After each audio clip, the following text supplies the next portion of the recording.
noite a todos, sejam todos bem-vindos à nossa casa de amor, de paz, de harmonia, para mais uma noite de estudo seguido de passe. Nós, todas as vezes que a gente vem na casa espírita, a gente vem buscar alguma coisa.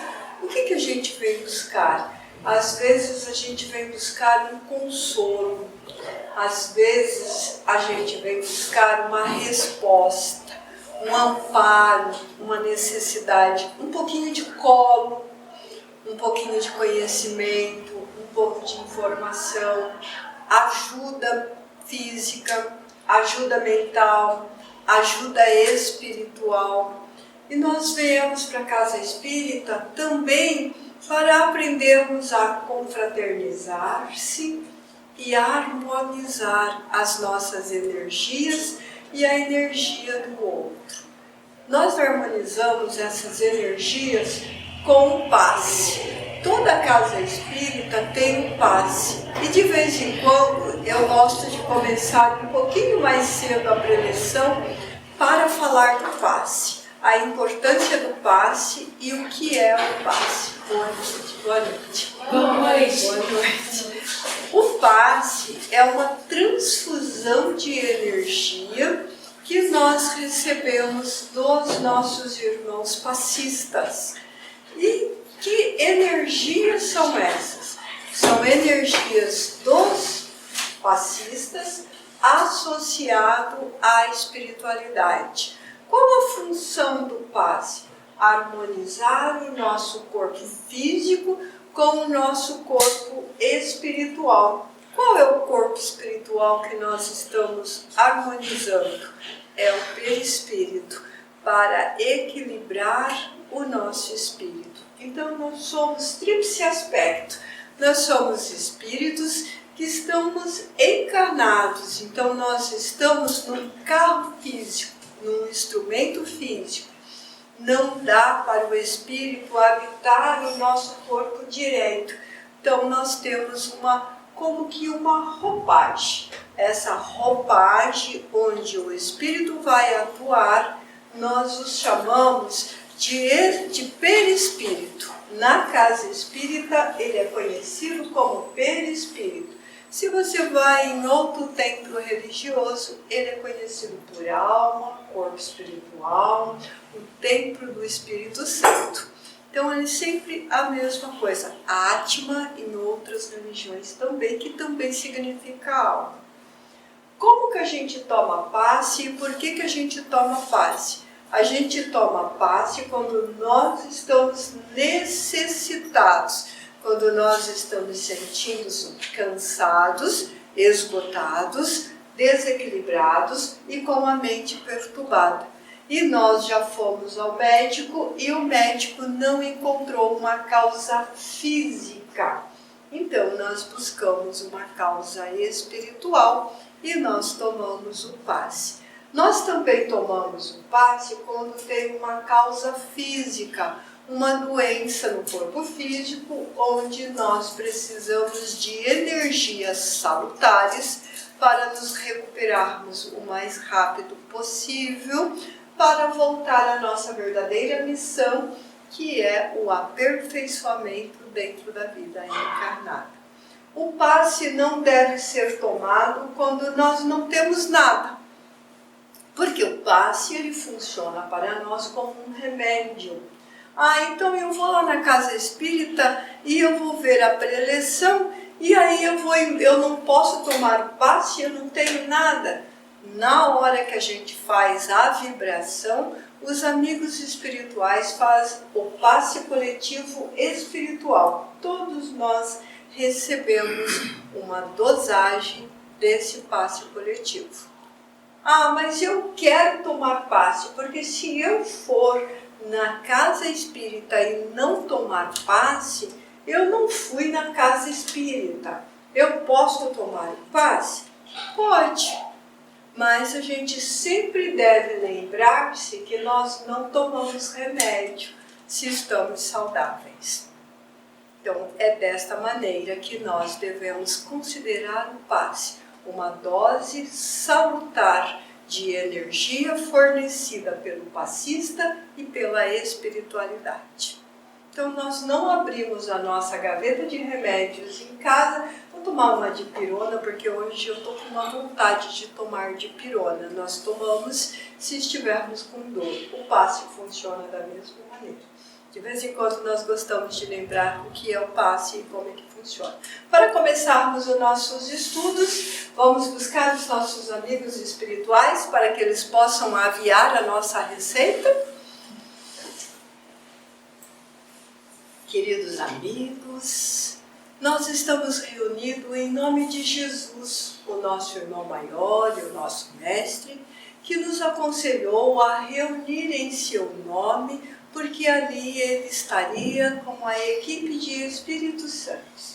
Que a equipe espiritual possa, enquanto estudamos o Evangelho do Mestre, fazer a visita de um por um em nossas cadeiras, para vermos qual a nossa necessidade desta noite. Que o teu amor, Senhor, nos recubra de paz, de harmonia, de bem-estar. E que quando entrarmos na sala de paz, que é a câmara onde recebemos a nossa dosagem de alimento da alma, possamos estar receptivos e aptos a receber essas energias com a ajuda do passista e da espiritualidade. Antecipadamente, nós te agradecemos a oportunidade de nos socorrer, de nos amparar no nosso dia a dia e em todos os momentos. Que a nossa mente, que o nosso espírito esteja contigo hoje e sempre. Que assim seja.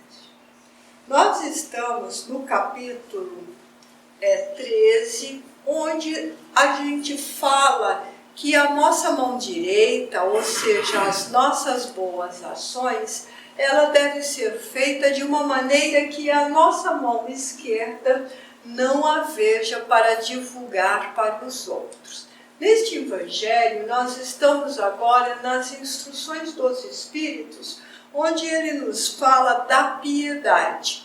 Ele traz uma mensagem muito clara, e é o irmão Michel, ou Micael, não, é Michel, que traz essa mensagem dizendo que a piedade é a virtude que mais nos aproxima de Deus. Por que a piedade é a virtude que mais nos aproxima de Deus? Dade quer dizer movimento, caridade é o movimento do coração. O coração se movimenta em favor do outro. Piedade, o coração entra em compulsão, fica pungente, fica sentindo a dor do outro. Então, pio, santo. Então, é isso que é a piedade. Quando nós temos sentimos a dor do outro santamente, sem escárnio. Porque às vezes nós conseguimos sentir a dor do outro, mas nós escarnecemos daquela dor. Escarnecemos de que maneira? Nós falamos, está sofrendo, mas também... Você imagina o que ele fazia? Mas tem que estar doente mesmo, né? É todo descuidado, não presta atenção na saúde, come errado, tem vícios, fica sem dormir, por isso que ficou doente. Ele está desempregado, mas sabe por que ele está desempregado? Porque ele não estuda, porque não se interessa, porque é indolente, porque gosta de procrastinar, só está tendo o que merece. Muitas vezes, nós sentimos a dor do outro dessa maneira, escarnecendo da dor do nosso irmão. E o Michel diz que ele diz que não é para a gente fazer isso. Ele diz que é para nós sentirmos a dor do outro com piedade, que é para sentir a dor do outro santamente, porque aquele que está sentindo dor, aquele que está sofrendo, aquele que está passando por uma dificuldade maior, é o nosso irmão também, em nome do Criador, em nome do Pai Maior. Se ele é o nosso irmão em nome do Pai Maior, e nós estamos sujeitos às mesmas leis que ele, nós, por nossa vez, também podemos sofrer, também podemos sentir dor, também podemos passar por provas e por expiações. Será que nós gostaríamos de que no momento da nossa prova, no momento da nossa dor, alguém dissesse para nós que aquela dor era mais do que merecida? Que nós tínhamos feito por merecer? Que era bem feito? Será que nós gostaríamos que alguém nos amaldiçoasse? Porque quando a gente fala de maldição, de mal querer, de malquerência, dá a impressão que só as pessoas muito más, as pessoas cruéis, as pessoas sem Deus no coração é que faz isso. Mas, na verdade, nós estamos encarnados para equilibrar o que nós temos de bom e o que nós temos de não tão bom. Nós movimentamos luz e também movimentamos sombras dentro de nós. Que momento é que nós somos sombras? No momento em que a dor do outro não nos interessa. No momento em que o sofrimento do mundo não causa nenhuma tristeza em nós, ficamos indiferentes.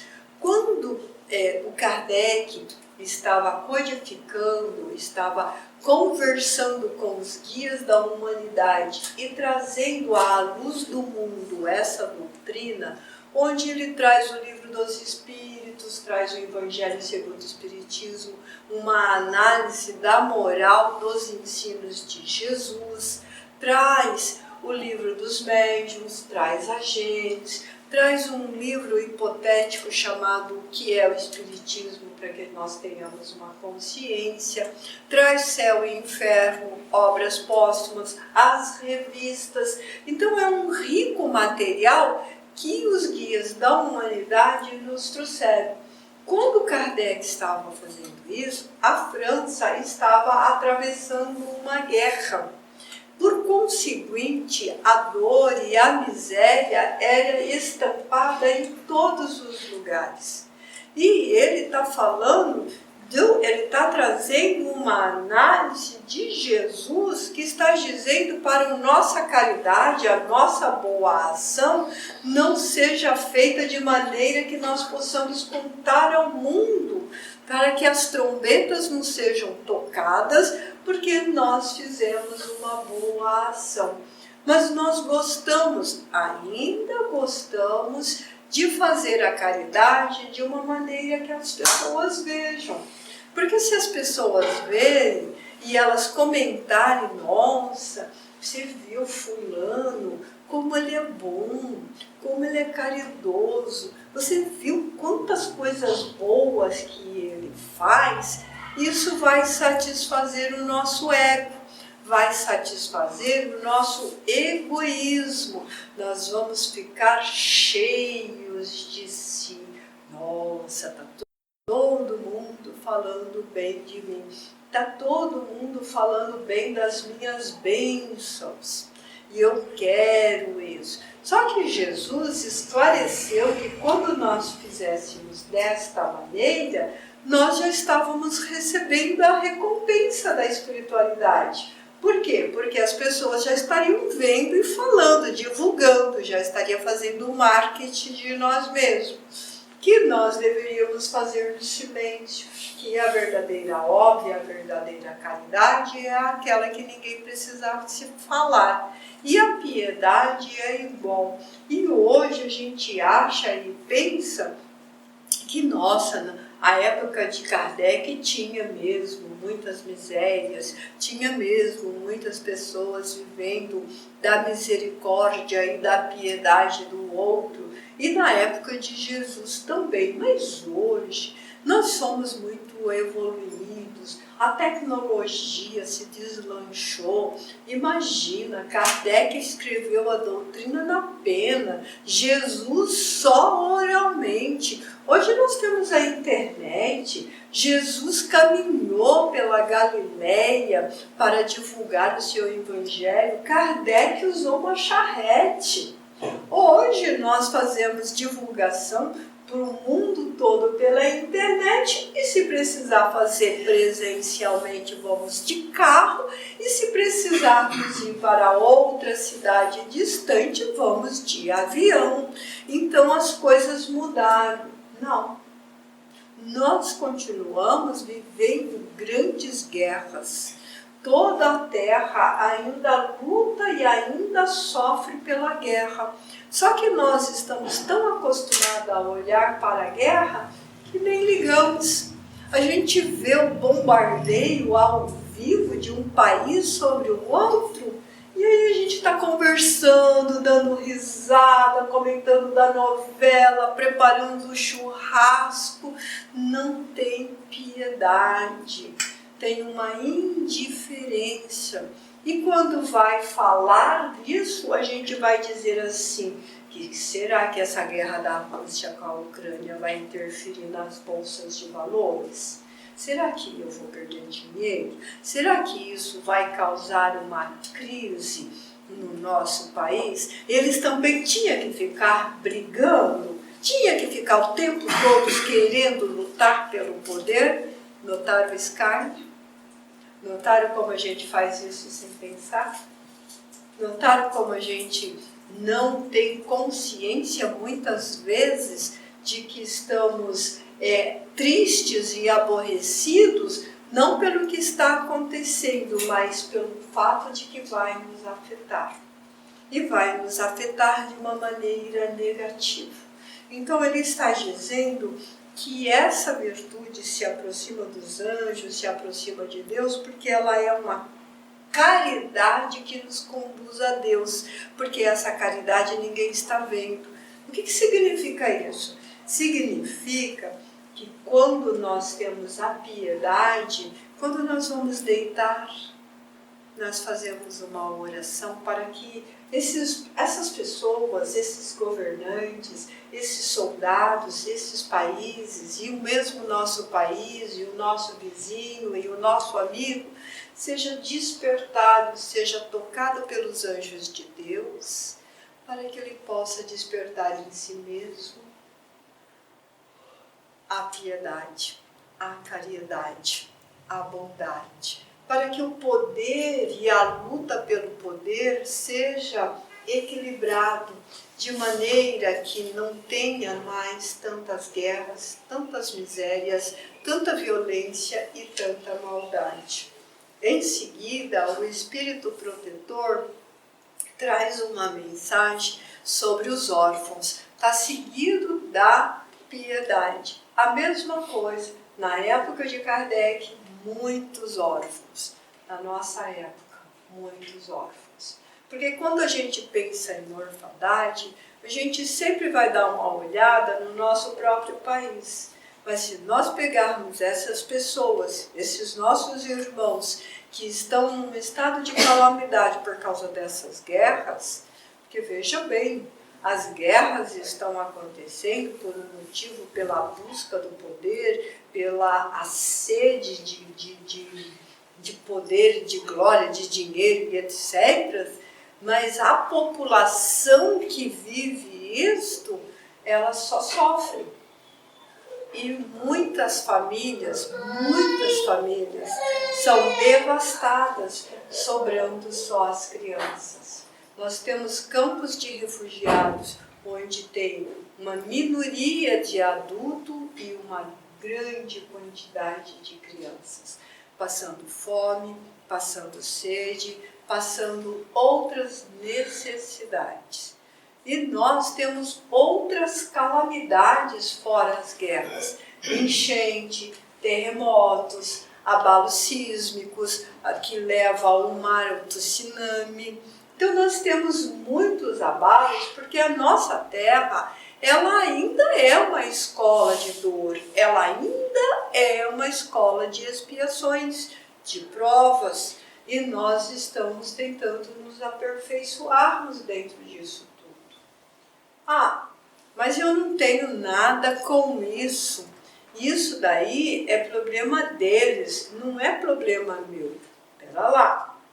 Quando nós estamos numa escola, quando os nossos filhos vão para uma escola, todas as pessoas que estão naquela escola estão sujeitas às regras daquela escola. Quem é professor é que sabe disso.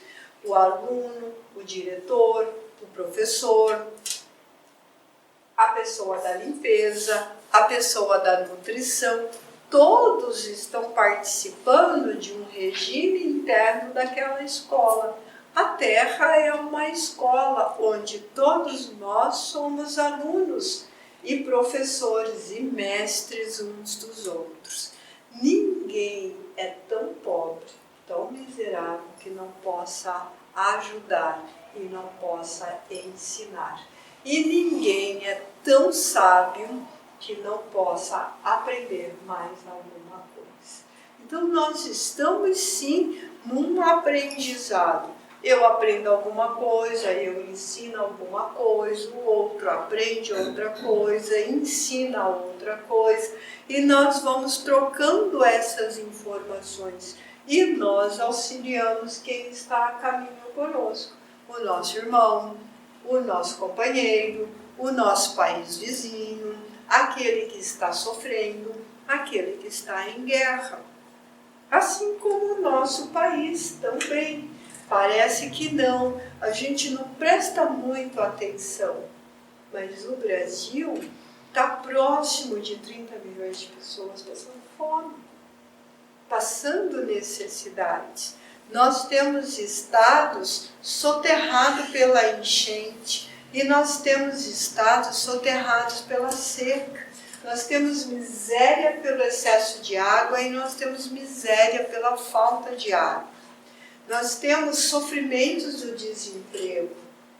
É muito grande o desemprego. Nós temos uma carência educacional extraordinária. As nossas escolas estão sucateadas. O nosso sistema de saúde, igualmente. Os nossos sistemas de rodovias e leis do nosso país têm todas as dificuldades como um país em guerra. E, no entanto, nós estamos numa, abre aspa, fecha aspa, paz. E isso não é verdade. Outra coisa que ninguém percebeu ainda, ou se percebeu, não se atentou profundamente, é que nós estamos vivendo uma terceira guerra mundial emocionalmente. A pandemia, o coronavírus, essa doença que atingiu todos os países, que atingiu todos os povos e todo tipo de classe social, trouxe um desequilíbrio emocional muito grande.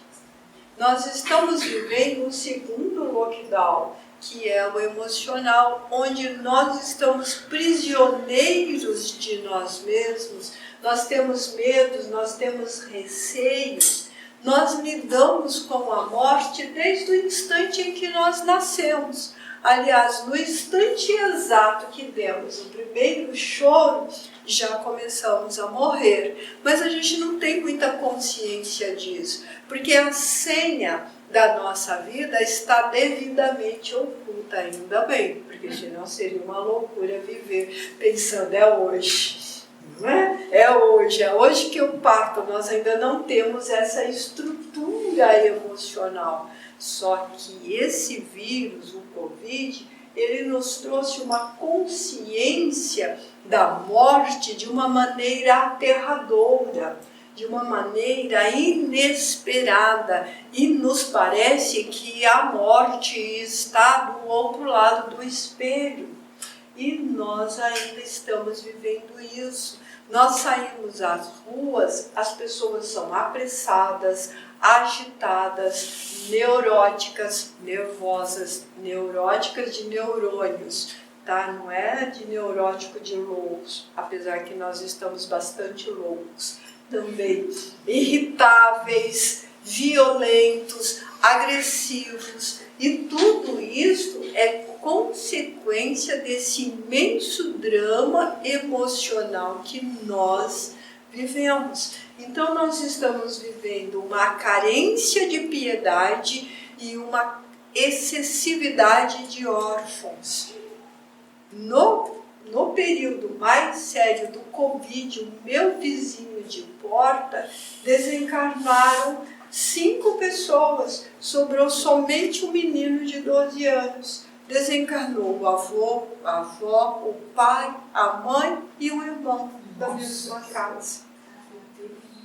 Então, a gente sente isso. Então, os órfãos estão às nossas portas, está ao nosso lado. E nós estamos, aos poucos, esquecendo de fazer essa oração, esquecendo de buscar esse conselho de Jesus, que foi: orai-vos uns pelos outros, para que podeis ir bem. Então nós estamos sim com uma carência de piedade e sim abarrotados de órfãos. Nós mesmos estamos órfãos, com pais vivos, com os filhos vivos, nós estamos órfãos da vida que nós tínhamos antes disso. Nós sentimos falta, nós sentimos necessidade. Por quê? Porque a nossa vida, com certeza, não é mais a mesma. E precisamos, sim, aprender a olhar o outro de uma maneira diferente. Em seguida, tem uma pergunta que é feita segundo aquelas pessoas que, quando elas sofrem uma ingratidão, ela foi fazer o bem. Ela desejou fazer o bem. E eu tenho certeza que isto já aconteceu com todos que estão nessa sala. Ela foi fazer o bem para uma pessoa, fez esse bem para a pessoa e a retribuição futura da pessoa foi a ingratidão, a indiferença, a maledicência, a mentira. E ela se sente ferida, magoada, e ela faz a opção de não mais auxiliar, porque ela não aguentaria uma segunda ingratidão. Então é perguntado ao guia protetor se isso está correto. Se quando você sofre uma ingratidão, se o melhor é você agir como os ingratos. E a resposta dele é que essa pessoa tem mais de egoísmo do que de caridade.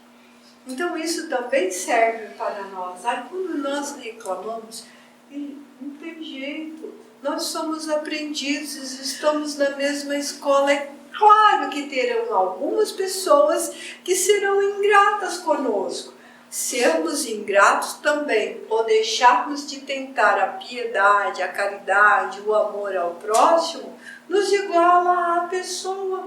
E Jesus já tinha perguntado, já tinha dito, melhor dizendo, em outra passagem, que se nós fazemos só aquilo que nos agrada, nós não estamos fazendo nada de diferente. E pelo contrário, podemos muitas vezes estar satisfazendo só o nosso próprio ego mesmo, só o nosso próprio egoísmo mesmo. Então, quando nós recebemos essa ingratidão, o mais correto e o melhor é dobrar os nossos esforços na caridade, porque esquecemos aquela ingratidão e ficamos bem socorrendo outras pessoas. É o melhor para nós.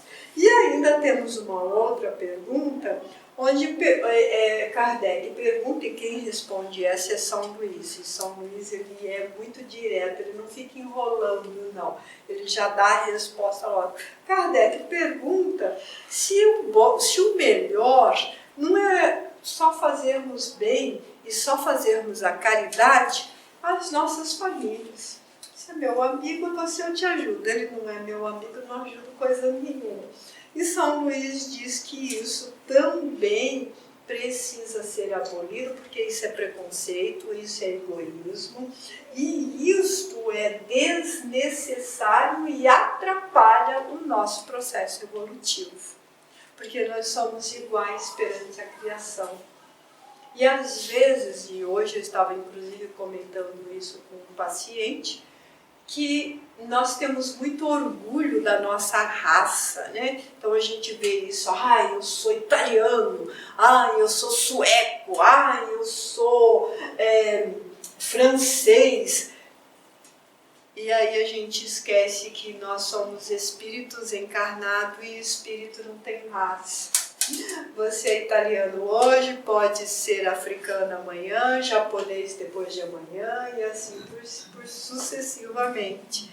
Da mesma maneira que o espírito não tem sexo, ele vai encarnar no elemento masculino ou feminino que é melhor para o seu aprendizado.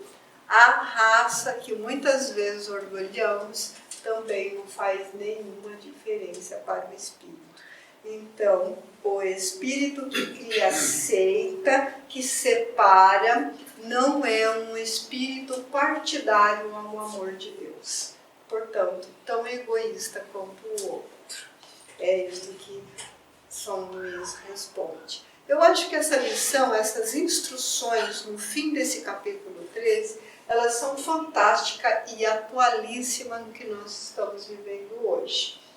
Cabe-nos tentar, com todos os esforços do nosso coração, pôr em prática, para que nós melhoremos e melhoremos também aqueles que convivem perto de nós. Certo? Vamos para a nossa prece, a nossa vibração para aquele passe coletivo, para depois aqueles que necessitam do passe, tomar o passe individual. Caro Mestre Jesus, queridos amigos espirituais, nós agradecemos imensamente os estudos da noite, que possa calar fundo em nosso coração, Senhor, e que possamos pôr em prática, que o Teu amor possa nos cobrir de maneira que nós sejamos piedosos para com os nossos irmãos, que possamos trabalhar com a caridade, que possamos trabalhar, Senhor, com o progresso sincero de nós mesmos. Nós te agradecemos infinitamente pela presença de cada amigo espiritual, aviando a receita daquilo que temos necessidade e que depois possamos voltar para os nossos lares bem melhores do que quando aqui chegamos. Que a tua paz esteja conosco hoje e sempre.